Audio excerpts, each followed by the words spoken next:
Sorry, Jared, ah. Sinusurrender kasi namin tong phone namin, eh. Buti nga, binalik ngayong gabi. Oo naman, syempre naman miss din kita, no? 3 days lang naman to, mabilis lang to. O basta, pagka uwi ko, mag-date tayo, ha? Sige na, tulog ka na. Good night.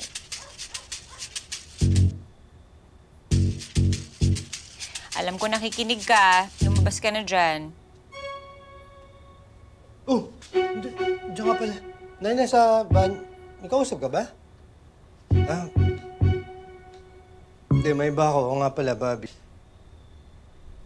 Sa tingin mo, dead na ba tayo dun sa mga suspect natin? Oo nga, sir, eh. Pero, alam mo, malakas ang kutob ko na nandito lang sa loob ng retreat house yung may hawak ng singsing. Actually, may kinukutuban nga ako na couple, eh. Talaga? Sino?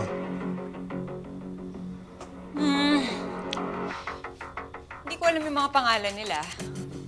Pero, kakaiba yung mga kilos nila, eh. Nung una pa lang, dun sa registration pa lang, gano'n na.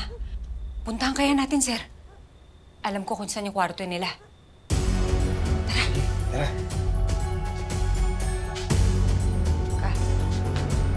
Hindi ka talaga nakikinig?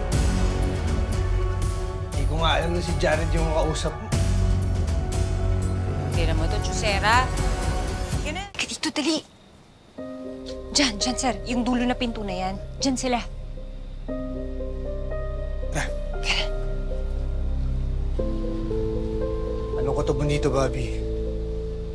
Sa tingin mo, sila na talaga yung hinahanap natin con artists? Pwede rin hindi. Pero sa palagay ko may tinatago tong dalawang to, eh.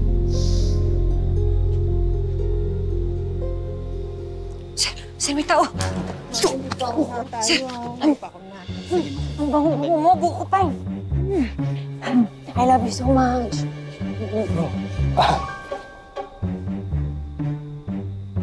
Wala na, sir. Lala.